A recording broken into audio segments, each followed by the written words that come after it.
from a bottom up. That's our methodology, doing a lot of community outreach. We've had over 50 community meetings, going out to the various unincorporated communities, meeting with the people, seeing people, and really having face-to-face interaction to try and put together this plan for the next 20 years. And so I'd like to introduce everyone from the team. Everyone from the county and from our consultant PlaceWorks has their name, and then county or PlaceWorks after their name. So if everyone who's on the county PlaceWorks team could maybe raise their hand and wave, that'd be great. So all these folks are going to be helping us tonight as facilitators and note takers when we go into the small group exercises. But I'm going to now pass on to Joanna Jansen from PlaceWorks to give the short presentation about the project and environmental justice and what it is that we're looking to accomplish tonight. So take it away, Joanna. Great, thank you so much, Will. As Will said, my name is Joanna Jansen. I am with a consulting firm called PlaceWorks, and we are the county's consultant leading a team of professionals to update the general plan, the climate action plan, the zoning code, and write an EIR. And I'll explain a little bit more about each one of those. First, as we're getting started, I do want to let you know that this meeting is being recorded so that folks who aren't here tonight can join in and catch up with us later. And we also want to find out a little bit more about you and who's with us right now tonight. So Lindsay is going to launch a poll here in just a second, asking a few questions about you and other people who are part of this meeting, so we can just get a sense of who's in the room, so to speak. So take a second and respond to the poll, please, and you'll see the results start to pop up here in the next few seconds. While we're doing that, Lindsay, are there any phone numbers that we need to link? No, not yet. So far, so great. Thank you. So just a few more seconds here on the poll to give everybody a chance to respond. Looks like many of you have by now. We'll let it go to a minute. And then Lindsay will close the polling. And looks like a lot of you here tonight are residents of the county. And many of you might be more than one of these things, but we also have some folks representing community organizations. Representation, if we can, let's see, from across the county here, really pretty good spread of the different regions of the county, east, west, and central, and some folks, maybe some organizations who have a countywide perspective. So that's great. I'm really pleased to see the diversity of participants here, and want to echo Will's thanks for all of you, whatever your role is, for joining us tonight. So with that, let me see, Tanya, if we are ready on the presentation. Great. Thank you so much. So Tanya's going to run my slides for me here, and I will be just giving you a brief presentation about Envision Contra Costa and about what role environmental justice plays in it. Let me start. Hopefully you already feel welcome to this virtual meeting from the comfort of your own home, but I want to really appreciate you one more time for being here. All of us have a lot of competing demands on our time, so we really, it means a lot to us that you're taking the time to be here. So thank you very much. On the next slide, we just have a couple of tips for you. If you are using interpretation, we are offering Spanish interpretation throughout this meeting. Marina is our interpreter. If you would like the language interpretation on a computer, you're going to select the globe symbol in the lower right, and then select Spanish from that list. On the next slide, if you're using a smartphone or a tablet, and you want to access interpretation, you're going to click the 3-dot more symbol in the lower right corner, and then language interpretation, and then select Spanish on the third screen. And then finally, when we get to the Q&A period, to make sure that this happens in kind of an orderly fashion, we are going to be asking people to raise their hands. So here's how to do that, just for anybody who hasn't done it before. Along the bottom of the screen, select participants, the little kind of person icon, and then click raise hand, the blue hand icon along the bottom of the right, and that will put you in the queue to raise your hand. I know I've been in some meetings with some of you recently where people use the chat function to indicate that they had a question. I want to ask you, if possible, to please use this raise hand function, because visually, for those of us who are trying to run the meeting and make sure that we're accounting for everybody, the chat kind of keeps scrolling and we can't see it, but those hands stay raised and they're really visible and very easy for us to see and keep track of. So please do use raise hand to indicate if you have a question. We're going to also offer the option to type your question into the chat as well. So with those technical issues out of the way, let me go ahead and just run through the agenda really quickly. We are going to start with this presentation and then do some Q&A. Most of our time tonight is really intended for you to talk to each other in small group discussions. We have over an hour because of the information and that we're sharing tonight is really pretty detailed, and it's very important. So we want to try to give you as much time as possible with it. And then we want some time to hear back from you about what your group talked about and what kind of ideas and suggestions you have for us. And then at the end, we'll just wrap up really quickly with about 5 minutes of next steps.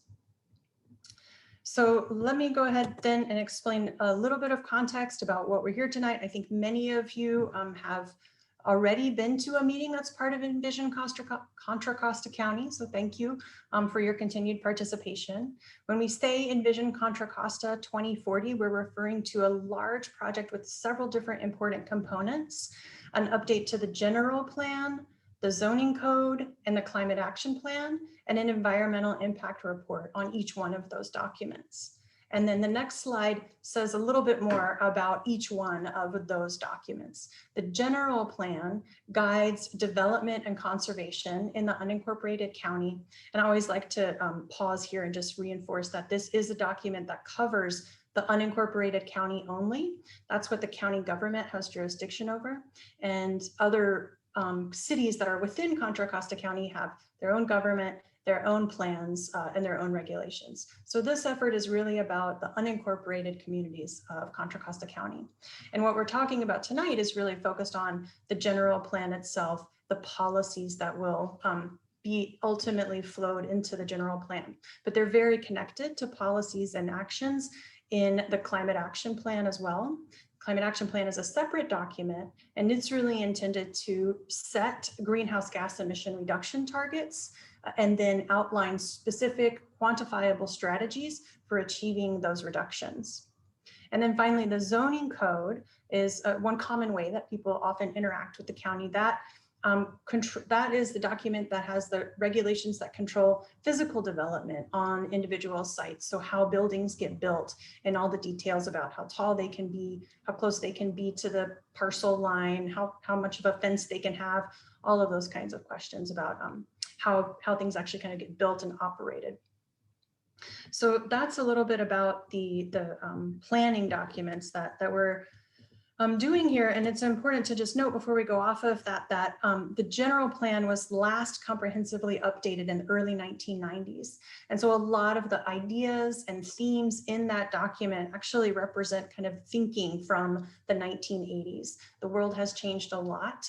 And this is our opportunity to bring that plan into the modern era and reflect the priorities and vision of today. So one of the county's priorities and one of the state's priorities is this concept called environmental justice.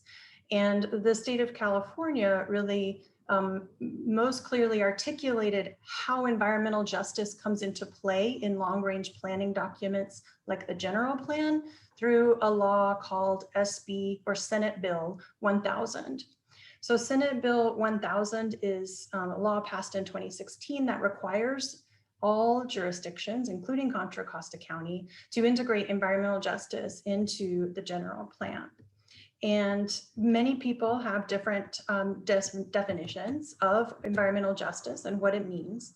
But really what it's about is the basic right of people of all races to live and work and go to school in a healthy and clean environment.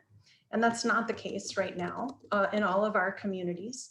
And in particular, there's communities in Contra Costa County and in California that have experienced a combination of historic discrimination and political and economic disempowerment.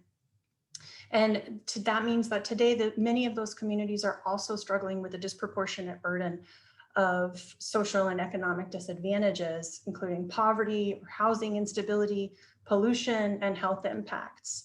So we're really focusing with SB 1000 on addressing the conditions and the needs and the priorities of people in those communities to bring them into a much more healthier and equitable situation compared with other communities in the county.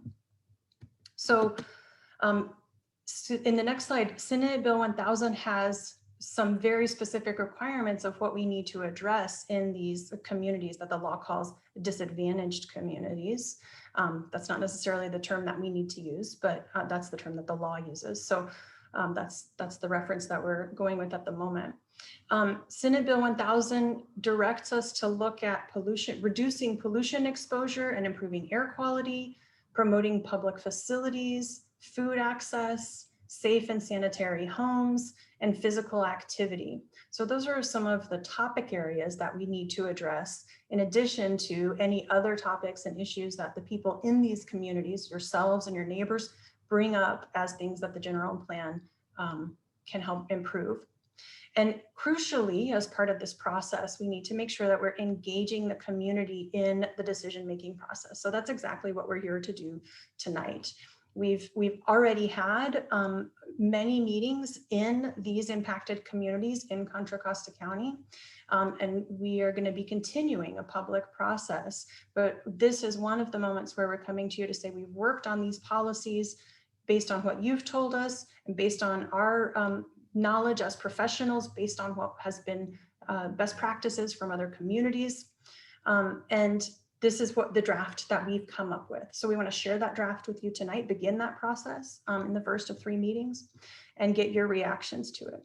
And ultimately, we would like to see the general plan prioritize improvements and programs that address the needs and the conditions in these disadvantaged communities that have not had that kind of attention in the past. So again, we are currently using this term disadvantaged communities. We've heard some other ideas, and if you have different ideas for terminology, we're definitely open to that feedback as well tonight.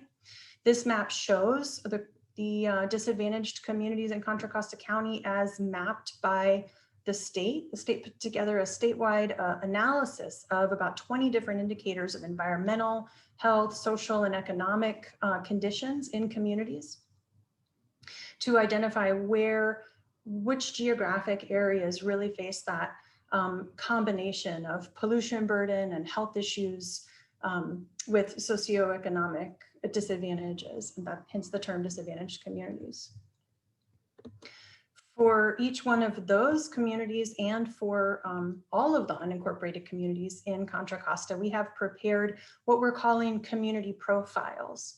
So today's conversation is really focused on countywide policies, and I want to ask and encourage each one of you tonight, for the purposes of this conversation, to put on your countywide hat and think about things kind of at a big picture scale. I know many of you experience these issues day to day in the neighborhoods where you live, and so they have very specific, very powerful personal meaning for you. And we really want to hear that experience and bring that into this process. And we also want to craft policies that can make a difference countywide in your community and in other impacted communities throughout the county. But when we talk about individual communities, it's really important to understand the unique conditions in each. Rodeo is not the same as North Richmond, and North Richmond is not the same as Bay Point. So we do have community profiles for each one of those and many other communities. Please check them out on the website. These are developed based on very direct input that we heard from each of you in these communities in meetings that we held throughout 2019 and that we were holding right up until shelter in place happened last March. So we've had about 20 meetings to develop these profiles and we really want them to accurately reflect and describe the community. So please take a look.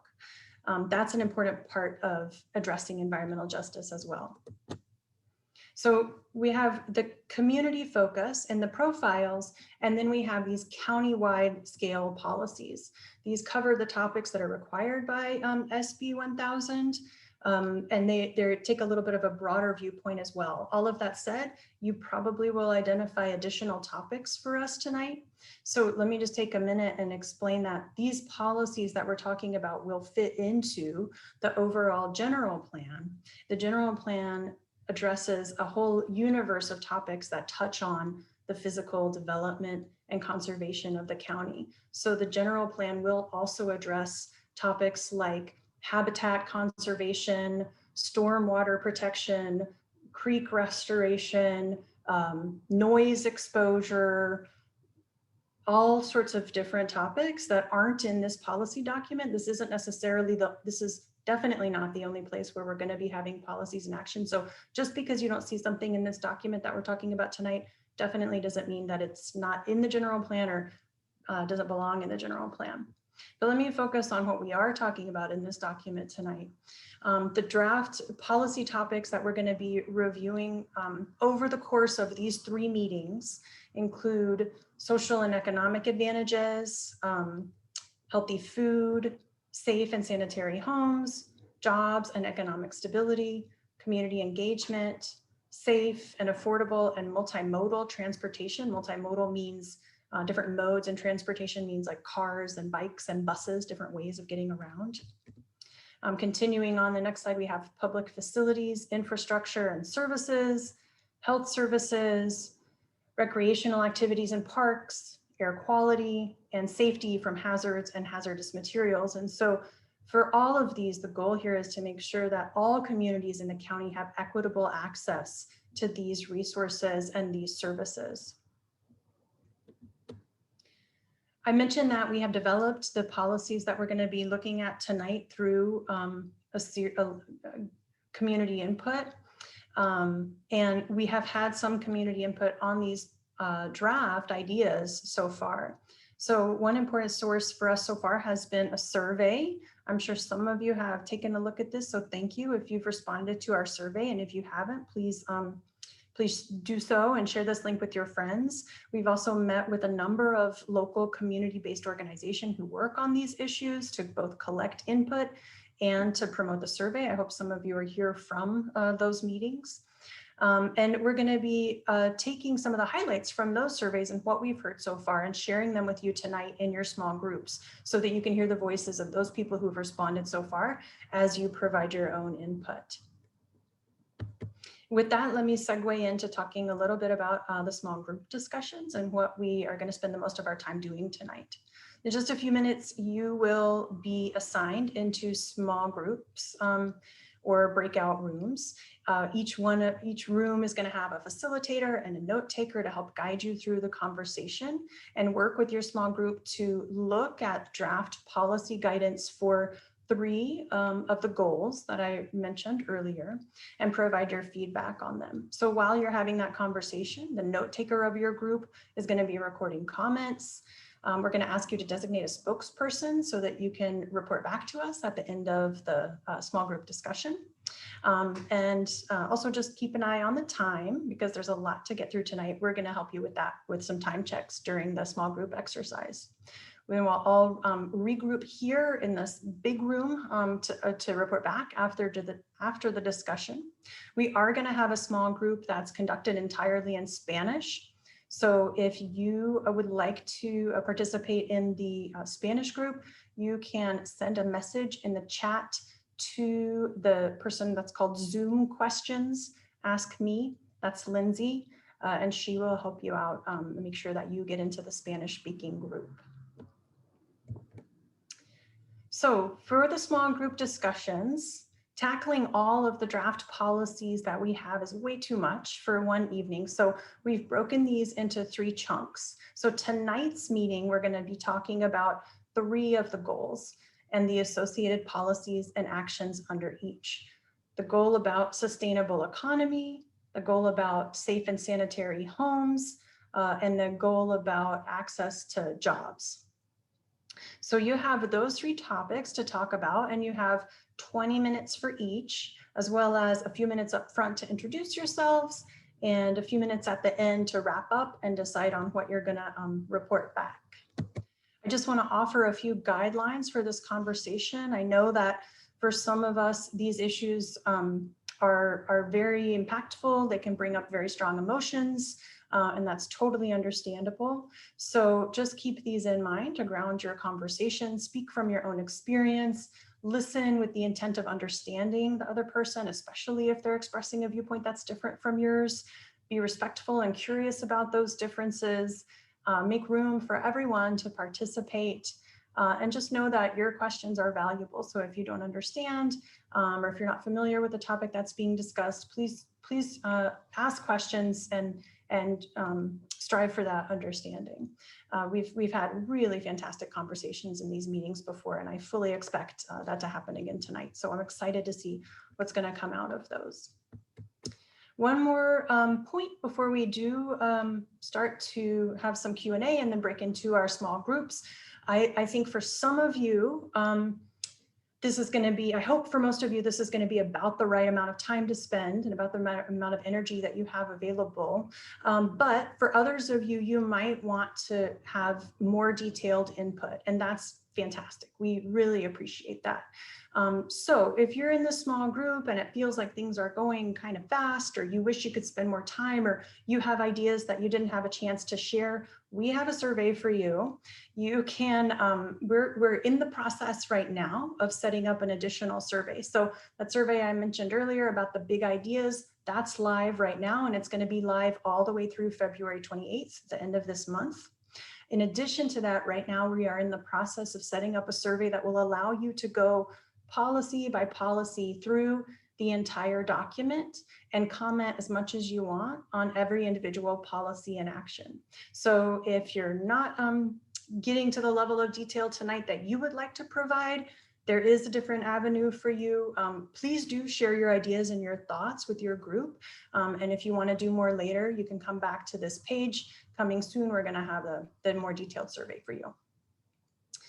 So with that, let's go to the question and answer session. We have about 10 minutes for this because, again, we are most excited to get you into your small groups so you can talk to each other and talk to us about how we can make these policies a little bit stronger. But for now, please do use the raise hands feature and let us know what questions you have, and we will do our best to answer them. I'd love to try to focus right now on any questions that you have for anything that wasn't clear. What can I do a better job of explaining? What did I skip over too quickly? Let me know what we can clarify for you.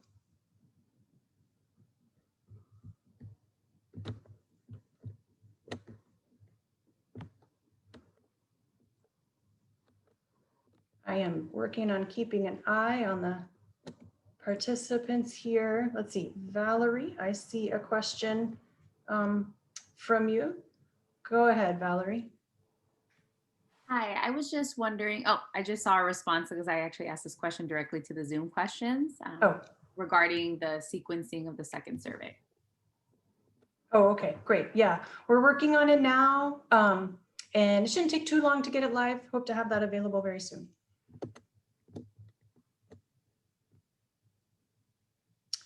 What else can I answer or make Will answer?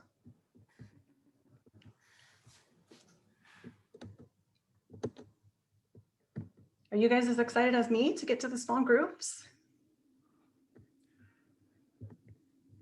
I know that a lot of you are probably here because you've been to other meetings that we have been conducting over the past several weeks. I have another one. A lot we have of a couple questions more answered questions. at those. Here's some more coming in. Okay, Dulce, go ahead. Yes, my question is in regards to the small community or the community profiles. They'll be updated on an annual basis. Can you clarify the updating? How often they'll be updated in terms of when we receive or you all receive community input? Sure. Will, do you want me to start or do you want to start with that one? I think I have a question for the question maker. I don't think we're going to be updating them annually. And Dulce and I had a lot of conversations in the past about the project, but Dulce, they're going to be part of the general plan, you know, like all the rest of it. So we don't see them being updated annually, but we do have it in our plan to update the general plan, not a full update like this, but to, you know, be more more proactive in maintaining it, to keep it more more current than the current general plan has been. So over the past 30 years, you know, there's been one kind of facelift that it got back in 2005 and a little bit of, you know, updating certain things from time here and there. But, you know, we don't intend to let 20 or 30 years go by again without really breaking it open and making sure that that there's current information. Yeah, and can I just offer clarity? So my question was for the community profiles, I believe the timeline to complete them is by the end of 2022. At what point all this community input will be gathered? When will be the final point or that threshold, the timeline? That is critical for any final thoughts or comments to be submitted. And if it won't be updated incrementally between now and when it'll be presented to the Board of Supervisors. So I guess my question is, how much time will we have before we see the final community profiles not in draft form and before they get approved? I see. So the community profiles, we're not going to be updating them incrementally throughout the year as we receive comments. We're going to compile everything and then come out with another draft profile with the rest of the draft general plan in about a year. And that will be out for public review along with the environmental impact report. And then, you know, it doesn't become final until the Board of Supervisors adopts it all, which we see happening a couple years from now. So the next time that the public will see a draft of the community profiles with all the comments submitted to date will be, you know, about a year from now. Okay, Michael, and then Richard after that. Yeah, I have just a couple of comments. I'm Mike Cody from the Rodeo Citizens Association, and I'd like to see this group, the Envision group, put up a banner in town, getting the word out a little more about these meetings. I was presently this afternoon down at Dee's Hamburgers getting a hamburger, and the owner of the store didn't know anything about this meeting or that the Envision was even going. And this is a guy that talks to most of the people in my community at one time or another in the last month through his business. So I'd like to see you put up a banner or something or get the word out a little better. We've tried. And that's about it for what I have for the question and answer. Great. Thank you, Mike. Appreciate that. Richard, go ahead. Yeah, you mentioned that this SD 1000 was passed, I think, 2016. Correct. Can you give any examples of anything that's been done in these identified communities over the past 5 years? You're asking about communities in Contra Costa County? Well, yeah, you've identified looks like 5 or 6 areas in Contra Costa County that are disadvantaged according to SB 1000. Yeah. Has there been anything helpful completed in any of these communities? Sure, I will let county staff speak to efforts in individual communities, but I can just speak to the timing of SB 1000 kind of as a law. It's and first, let me just say that we understand that change in these communities is long overdue and that people are ready to see things happen and ready to stop, you know, having meetings and writing policies and actually see some change in these communities. So I absolutely hear that when I talk to folks in places like Rodeo. So I appreciate that and the kind of urgency that I think is behind the question. SB 1000 specifically is about identifying the needs and goals of these communities and integrating them into long range county decision-making processes like the general plan. And so there's, you know, of course, many other ways in which interventions can be helpful in this community, in these communities. The general plan specifically is about adopting regulations that are going to guide, you know, the next 20 years of what happens and how decisions get made in these communities. So the requirement was to address these issues, get community feedback, get community priorities, and embed those in the plan the next time that the general plan was updated after the law was put in place in 2016. So there wasn't a specific deadline associated with that for compliance, but every community that updates their general plan after 2016 and has these kinds of disadvantaged communities has to address the topic. So I don't know if anybody from the county has anything to add to that.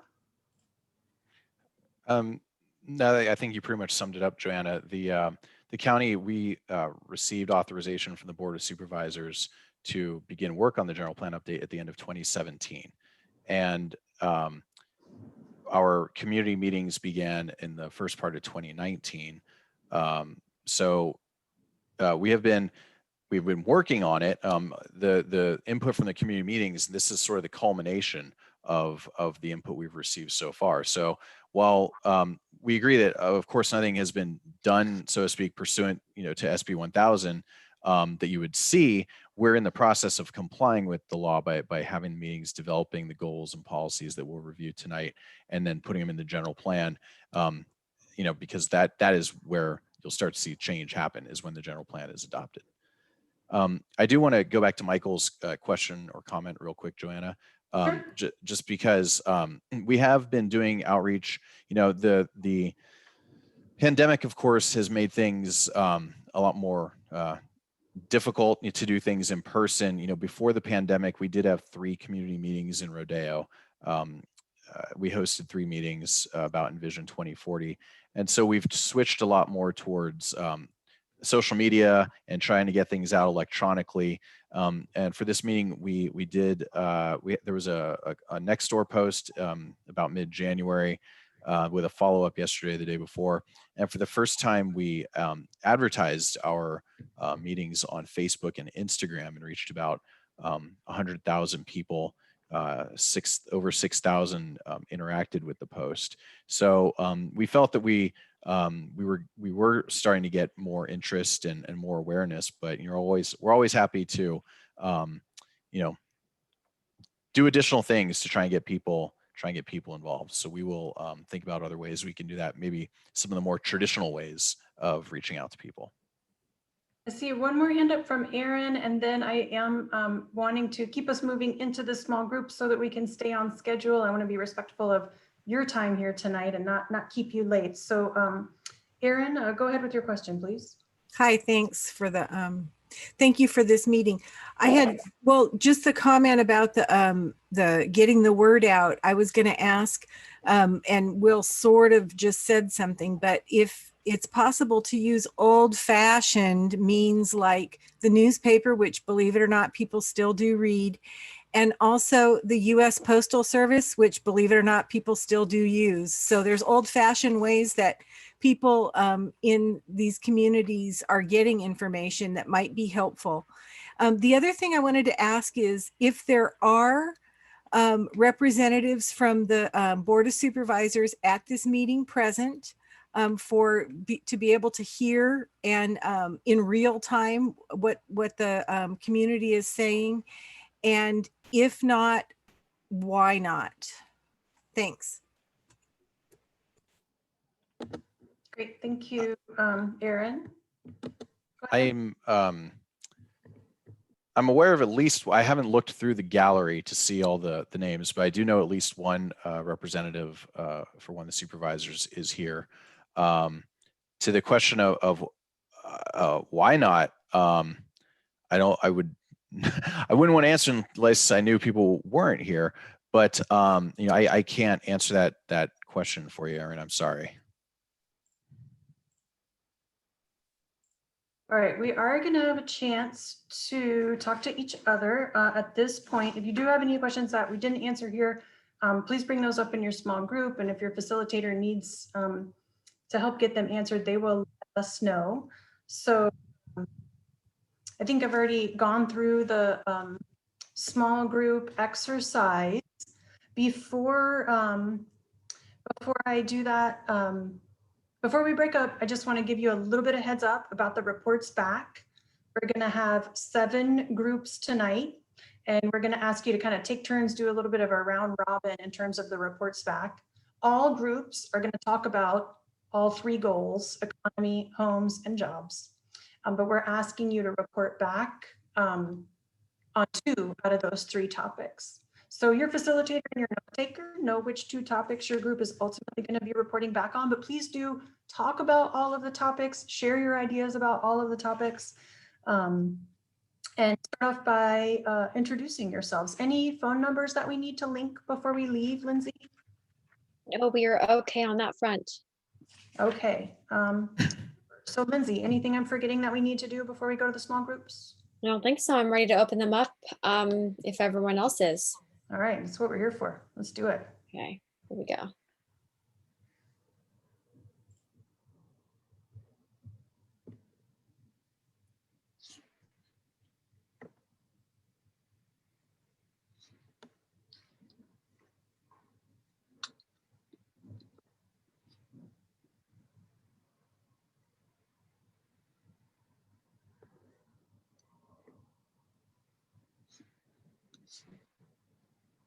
Lindsay, do you want me to go ahead and join, and then I'll just hop back out if and as? Yeah, sure, go for it. Okay. Thank you. Okay.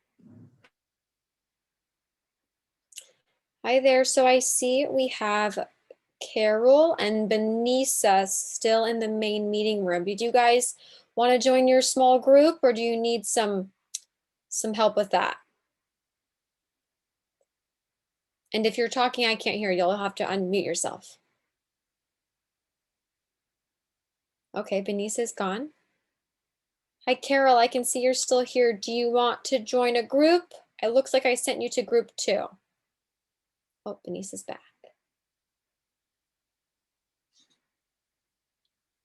Okay. Hi, Benisa. I see that you left and you came back. Do you want to go join your group, or are you wanting to hang out in the main meeting room with me? It's pretty boring in here.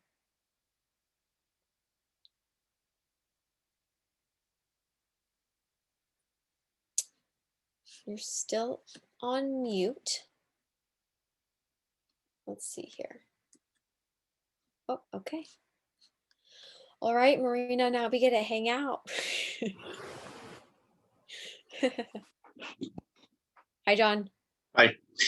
Thanks for letting me do the incognito. I've got to jump off and on. And Okay, you sounds patched good. me in while I was driving too, so thank you. Yeah. If I want to just go into, I could just use this breakout group toggle and kind of swoop in and out, or how will that work?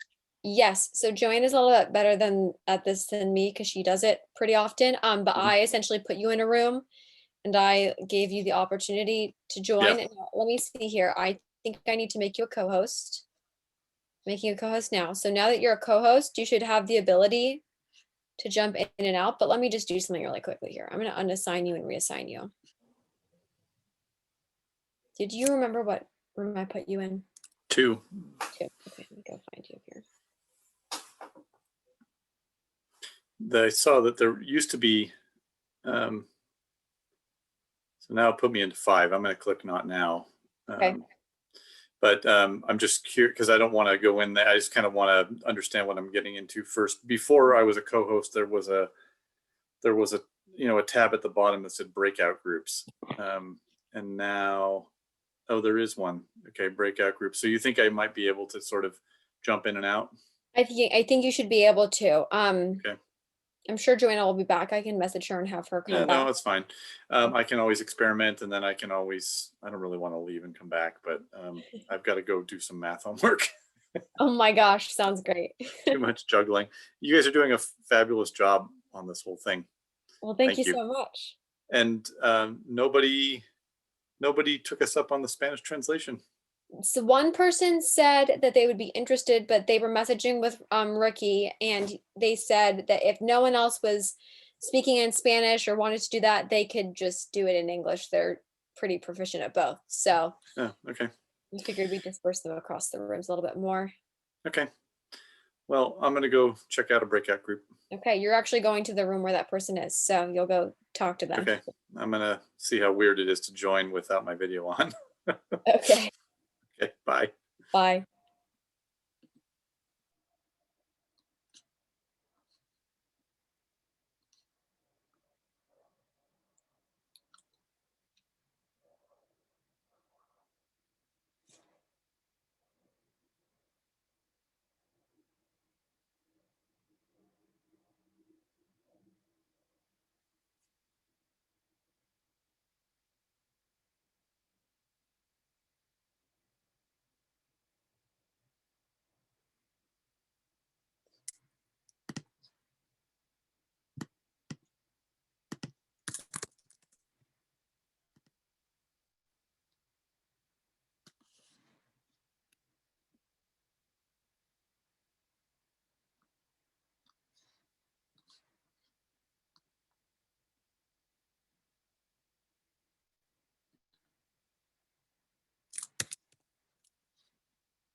Hi, Robin. Welcome.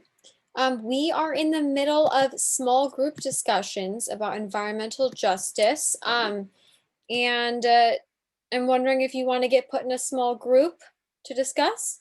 Sure, that would be great. Okay, I'll put you in a group. Here we go.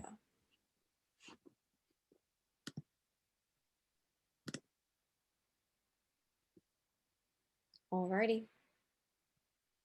I just sent you an invitation, so you should be good to go.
Hi, Gloria. Welcome.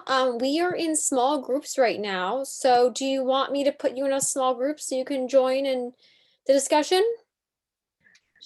Sure, that would be great. Okay, let's get you in a group. Okay, you just got an invitation.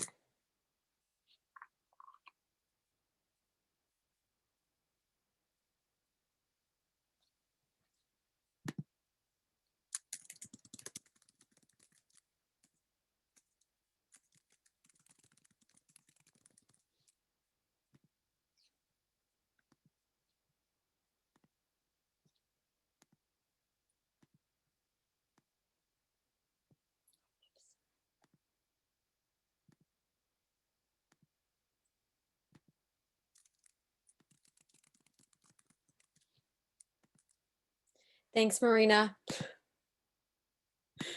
Whoops.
All right. Welcome back, everybody. Great job. Thank you all. I had the pleasure of visiting each one of the groups where you were all working, and each group had its own way of tackling this task and its own flavor to the discussion. But I heard a lot of really great ideas and suggestions for strengthening these policies and actions that you just looked at. A lot of very thought-provoking questions raised. And I really heard you all talking and listening very, very respectfully and very collaboratively with each other. So thank you for that. Thank you very much for that. I really appreciate it. We're going to kick off the reports back here, and I can share my screen to just quickly guide us through what we had hoped, and then I'll stop sharing so that we can all kind of look at each other and look at the speaker.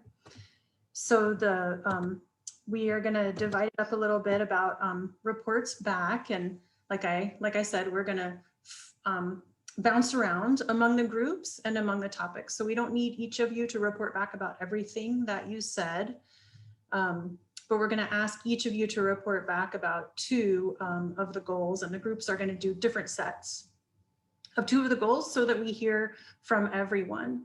So, you know, after you have a chance to hear the group report back, if you have other ideas, especially if your group came up with something particularly unique, innovative, creative, an idea that you didn't hear from any of the other groups, please feel free to add that so that we can all share that and hear about it. And then also, if you would like to, there are some buttons at the bottom of the screen to offer reactions. So if you want to give people a hand or show that your support for an idea, or that that's something that your group also suggested, you can use your reaction buttons at the bottom of the screen to do that while you're hearing your neighbors report back. So I'm going to switch it up here a little bit because I happen to know that group 7 finished early and group 1 was working hard right up until the deadline. So what I want to propose is that we actually start from the bottom and work our way up, and start with group number 7 doing the report back. And I'm just kind of throwing that in there at the last minute. So hopefully for my fellow. Great. So I was the facilitator for group 7, but we are going to ask Terry Dunn to report out when you're ready, Terry. I'm going to stop. Okay. For our group we had a lot of support for the affordable housing elements and are glad to hear that the county has a large goal of increasing those. We'd like language included about rent controls for the unincorporated parts of the county. And in C9, in addition to affordable housing, we'd like to add language about transitional housing and temporary housing for those who are currently unhoused. And in C8, want to increase the ease of adding tiny houses, accessory dwelling units. Sarah talked about how nice and specific the language is in EJC 4, 5, and 6, where it talks about things on weatherization and appliances and solar units for housing. Those were really spelled out in a different level of detail than other things. Wes talked about in EJD2, it uses the term clean technology, but would benefit from a reference to, a definition or some sort of reference. What's included in clean technology? Is that biodiesel, or how clean is clean? In EJD3, how do we link small businesses to the county's purchasing systems for materials and for services? And we do support the concept of a revolving loan program, whether that's microloans or larger loans for people who are having larger impacts. So some incentivization there. Those were our main points. Fantastic. Thank you so much, Terry. That was great. And you modeled a wonderful report back. So let's keep it up. If each group takes about 2 minutes or so to hear your summary of some of your big ideas, exactly like Terry just did. So group 6, also talking about homes and jobs. Tell us your big ideas. Okay, that's me. So we talked about in the homes that for the healthy and safe environment, one of the barriers to that is for landlords to do improvements. Sometimes they need to pass through the costs to the tenants, and that raises rents, which decreases affordable housing. So there should be low-cost loans for landlords who choose to do things like electrify or do remediation that make their places better, so they don't pass through the expenses to the tenants. We talked about, we liked the bulk buying program for ACs, air conditioning, things like that, electrifying and solar panels. And we wanted to include air purifiers in there because there's so much smoke from wildfires. And again, even if there's a bulk buying program that makes it inexpensive, it would be much better if it was paired with some kind of low or zero interest loans, because a lot of people can't come up with, $1,000 to put in a new electric hot water heater. We talked about infill in neighborhoods, that there could be a lot of rezoning, but right now it's so difficult and expensive to get a variance on your zoning to infill that a lot of good land is not accessible. And of course, there's always the problem of neighbors fighting against a house next to them. We spoke about ADUs, that they're very important for increasing affordable housing, but they also need rules around them that need to be clarified so that the neighborhood can retain its character, and that there aren't health and safety problems with too many cars and congestion or different problems with having ADUs kind of doubling the number of people in a small area. For businesses, for jobs, we talked about that for small business owners, it's very expensive to do business in Contra Costa, and sometimes the permit fees are prohibitive and drive people out of business. And so they should be, the permit fees should be reasonable and perhaps on a sliding scale for the size of the business or the gross profits. We also had a problem with the term clean tech. I assumed that it meant like solar and wind developing, using people who are already skilled in the areas in our county to do those things. But those kinds of manufacturing still have emissions and toxics that the people who live there might not want near them. So how clean is clean tech? We talked about we liked the idea of local hiring, trying to get people who are near the jobs, but how would you ensure that? And we thought perhaps there could be a tax credit given to employees who are show local addresses, and that could even be on a sliding scale by how close they are to the business or their place of job. And then we talked about job training programs, which also need a lot of funding, perhaps from county bonds or property taxes. And there should be more development of that at community college, in partnership with unions.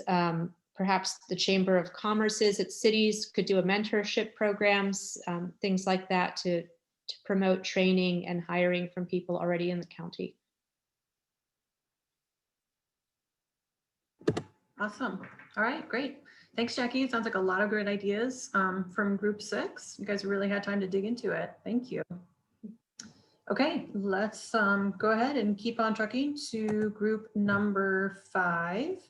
And now we're going to switch gears and talk about the economy and jobs. So back to that first goal that you talked about, first and third goals, economy and jobs. Well, actually, we got to sustainable economy and homes. So Okay, that's well, what go we're going to ahead, Liz. report on. I love And it. this was the group that overcame many hardships. So Carlos, take it away. Yeah, so I'm gonna run through these real quick, but I did hear some things we didn't talk about that were really good. So I'm gonna just run through these. So development, redevelopment, and preservation. So preservation was left out in some of that language. Sustainable economy. There's municipal advisory councils in different unincorporated or disadvantaged communities. So for North Richmond, there's a North Richmond MAG. So ensuring there's autonomy for those kind of councils. There was a question on livable wage, it was actually said good wage or good living wage. I can't remember the exact language, but like, what is a livable wage is a big question. Affordability of solar panels was another question. And then when it comes to community engagement, we should include education as well, which already happens in engagement, but it should be spelled out. So that's the quick version of some points in our group. But we had a rich conversation. Mm-hmm. All right, that's awesome. I love to hear it. Okay, thank you, Carlos. And thank you, Luz, and group 5. Okay, group 4. Group 4, if you got to both economy and jobs, we would love to hear what you had to say. I'm Joanne Marie, and I was a facilitator. Unfortunately, a lot of my group had a hard stop at 8, so I will be reporting out.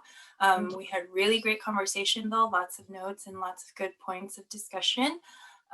Regarding economy, several of our participants talked about providing no more tax incentives for existing refineries, and they want to see more returns to the community, more community benefit.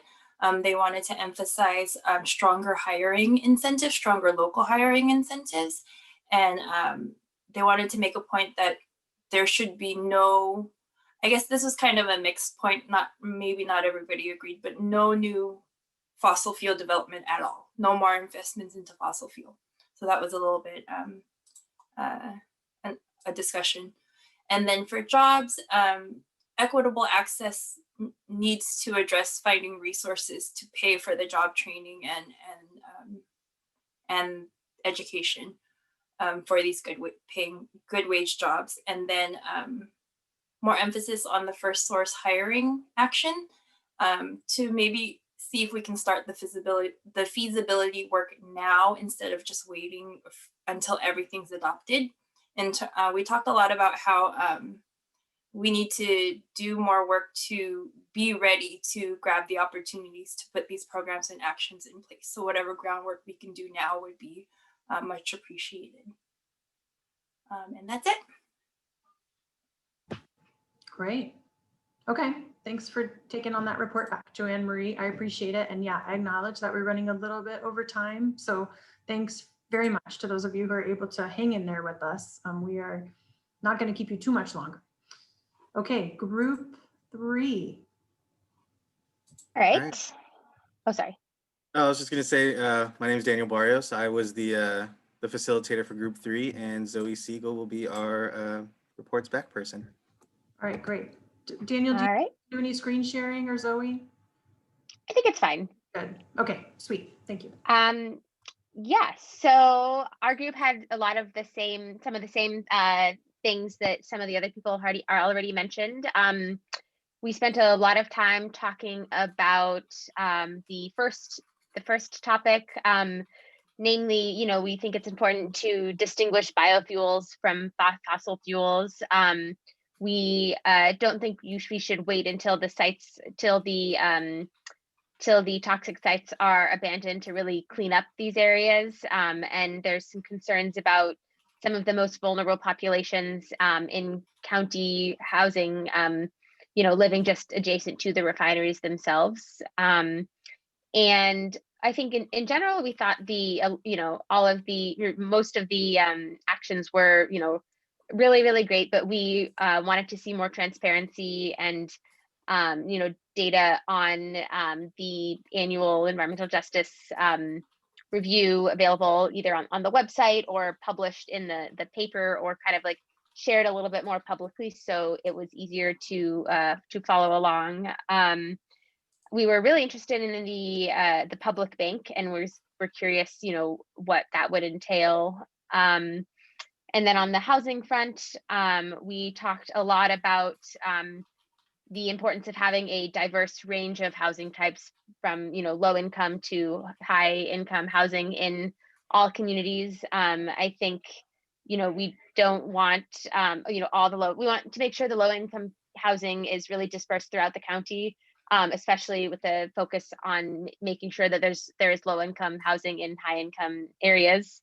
And we had a really robust, interesting conversation about tiny homes and sort of the benefits and who lives in a tiny home, and making sure that if it is the tiny homes that are more for homeless people, that there are like supportive services, and that those are also spaced throughout the county. And then in general, I think we were in support of tiny homes for the various types of tiny homes.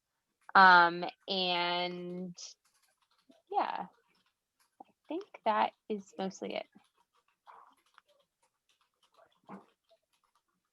Wonderful. All right. Thank you so much. Group 3, I love some of those ideas. I'm glad to hear you had a robust conversation. Let's keep going and hear from group 2 about economy and homes. Hey, we have Valerie from group 2 that's going to report out. Super. Hey everyone, so I'll try to do my best to summarize and express the riveting discussion we had across all 3 areas. I do want to name that it was lifted up at the beginning of our review, that it is really important to make sure we're centering the voices of those most impacted in the conversation, recognizing a lot of times who has the luxury of leisure time, or who's maybe shown up in these meetings, and wanting us to all make an effort to make sure that BIPOC communities are represented. In the sustainable economy conversation, we talked a lot about unpacking what public-private looks like and what that means. And so also allowing for the inclusion of cooperative kind of corporation structures and other opportunities to think about land use in relationship to how are we ensuring that we're moving into remediation of toxic land, and we have plans I think that it's been stated that there is interest in divestment, but making sure that even in the process of getting to that point, that equity is centered in the conversation, and that it's kind of hard for me to do this from memory. So if you all can share the screen, it'd be great. I don't want to miss anything, but a lot of Let us conversation. work on that. Oh, great. A lot of focus and conversation also around, bringing land into productive use. And so even if there's a lot of toxic land in the disadvantaged communities, making sure that we're making every effort to bring it back into productive use. We're being cognizant of environmental buffers in communities, making sure transitioning from industrial sites, toxic land, so the focus on the gas wells and making sure that process of the transition is also equitable and who is working in that high risk environment. Going down into homes, I think it was generally mentioned that to be cognizant of how the policies and actions are interplaying with like state legislation. So there was a mention of the use of public land and the different strategies to make sure that is done to enable alternative housing models. So making sure that that's existing across the real estate department and like in economic development of the county, as well as planning and the Health and Human Services. So looking at the Surplus Land Act for that inventorying. There was also a talk of echoing what's already been said around preservation, just making sure that that's named more explicit so that we're not just jumping from rapid housing of the in-house into code enforcement, like that there's other mechanisms that we really need to look at for ensuring the retention of what many deem as naturally occurring affordable housing. So like that's all of the area of preservation where we want to see more expanded policies and actions. We also had a conversation around how tiny homes are understood and in relationship to codes and permits, and just making sure that there is standardization for that process and for people's ability to build those models. We did flesh out some language on the community land trust piece, if it's going to be included, making sure that it's the county facilitating funding, and then the partnerships for new and emerging community land trusts to develop underutilized land, considering a county fee for possible dumping or just lack of maintenance on underutilized and vacant sites to generate revenue, but to also initiate just productive use and health and safety standards. I think I'll stop there. I'm trying to touch on it. Those were some of the things we talked about. All right. Great job. Oh, no, I'm so sorry. Go ahead. It's just, we talked a lot about the community benefits piece, which was in the sustainable economies. And then we saw the interplay that had, not just in jobs and homes. So just wanting to raise up the county's procurement process and how that can benefit impacted communities, and not only in the outcome, but who does the work, who gets the contract and the employment. Okay, great. Thanks for adding that point. Thank you very much.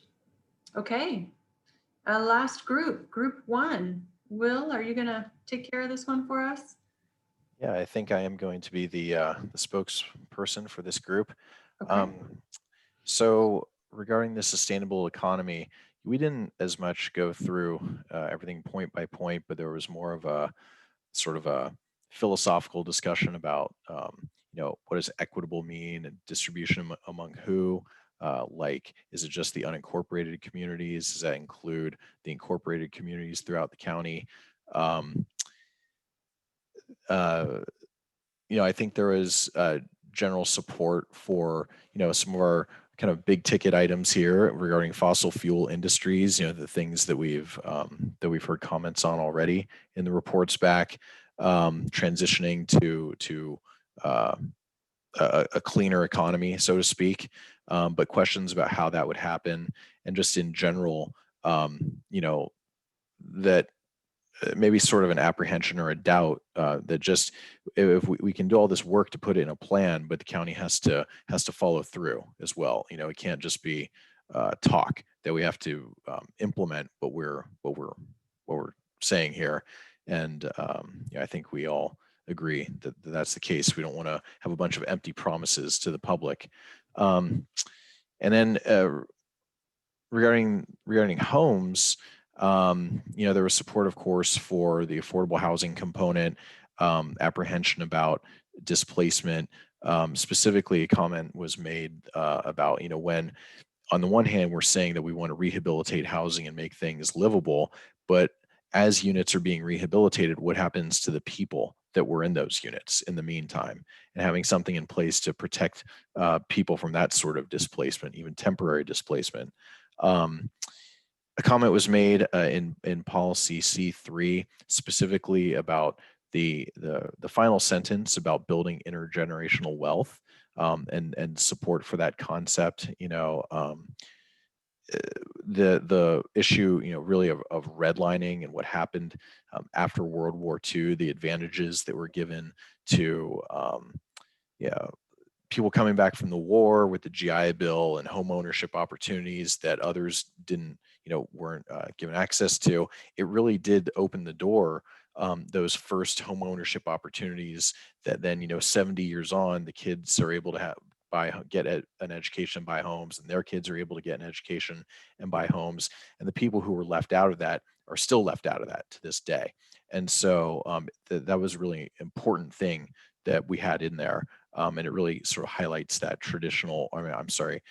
historical inequity that we're really trying to reverse with all the work we're doing here.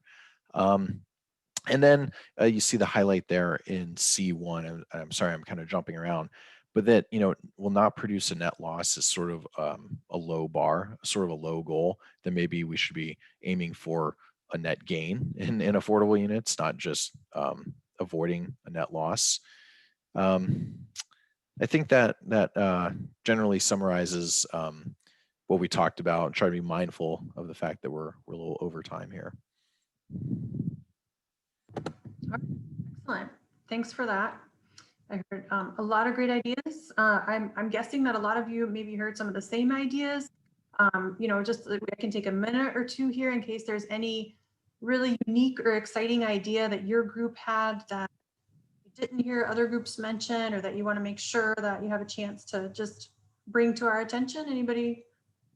Hey, Joanna. Idea? Yeah, this is Francisco. I was part of group number 7, and we did have one comment that was mentioned by a gentleman named Wes that wasn't brought up. Because this is Envision 2040 and technology is moving at such a rapid pace, electric vehicles are, here and, but it's just getting ramped up. With state legislation requiring, things by 2035. Wes was saying that we should really be looking forward at trying to anticipate some of the type of economies that we're going to be seeing, and the way, it was like a question, even if we're going to be using banks at that point, or, and looking, forward, we're still kind of looking at now and trying to see how we can improve things, but we should be trying to see how we can kind of forecast some different models and different things that's going to be happening. I think that'll be a useful type of question, at least, to ask the group as we move forward, so that we're not dealing with that antiquated section here or there very quickly. Mm-hmm. Yeah, that's great. Thank you for that, Francisco, and thank you, Wes. I think that kind of creative thinking and thinking about a different way of organizing our economies and our interactions and our homes is a big part of what all of you were talking about here tonight. I heard that from Valerie and others for sure. So thank you for that. I think that's a great note to close out on. And before I let you all go, I do just want to remind you really quickly of some of the important next steps, because we really hope that you can stay engaged in this process. So we are having 2 more meetings just like this one to continue our way through these goals and policies and actions. The next 2 Wednesday nights, just like this one. Next week, we're going to talk about community engagement, how we can do that better and more meaningfully, transportation and infrastructure. And then on Wednesday, the 17th, we're going to be tackling 5 topics, some of the shorter ones: food, health services, recreation, air quality, and hazardous materials. So obviously all of these topics are interrelated. I know many of you started to touch on them tonight, but we're going to have time to dive into them in a lot more detail over the next 2 weeks. Then the Sustainability Commission is meeting on the 22nd. They meet every 2 months. So this is their February meeting. It's a virtual meeting just like this one in the evening of the 22nd. A quick pause to just point everybody's attention to the link that Jody posted in the chat. There are openings right now on the Sustainability Commission. So if you're interested in these topics and you want to be part of that group, please apply. Applications are open until this Friday, the 5th. So you have a couple more days to get that application in. And then I mentioned the surveys at the outset of this meeting, and I've heard some more questions about them during the discussions. We're going to be sending, we'll send all of you a link to the surveys, both the quick kind of big picture survey and the more in-depth policy by policy survey as soon as those are available, and they will continue to be live throughout this month. So when you get them, fill them out, and please share them with all your friends and neighbors. I'm then looking forward in March, the Sustainability Committee, that is a subcommittee of the Board of Supervisors, they're going to meet and we're going to share all of the feedback that we've been gathering with them at their meeting on March 22nd. That's a daytime meeting. And then we're going to take some of their feedback and keep moving on these, as Will said, to fold your input on these, your input on the profiles, and all of the comments and input that we're getting into a draft general plan where you can see this all together in one place. I know it can be hard to look at this in little bits and pieces and think about ideas like homelessness services and electric vehicles that are not really in this, but are in the general plan. So we're going to put it all together so you can see how it all knits together and works to support a holistic plan for the county. That's going to be published for additional public review and feedback, and go through a whole series of public hearings to vet it before it's adopted. So that's where we're headed from tonight. And Joanna, can I add one thing? Sure. I just think it's worth noting that some of the topics that we've discussed here are also relevant to the climate action plan. So you may see them come through in different documents, but you know, I just want to make sure we link that up, because we're talking about environmental justice. You may be wondering, where's the climate action plan? And we're all going to learn that as we move forward. Yes. Yeah. Thank you, Jody. Thanks for that reminder. So I hope that whether it's a general plan meeting or a climate action plan meeting, you will continue to be part of this process. And I want to thank you again for your time tonight. I encourage you to come back for our next 2 meetings and share your input through our surveys as well. So thank you, everyone. Your participation is making this a better plan, and we're really grateful. Thank you. Thank you, everyone. Hopefully we'll see you next week.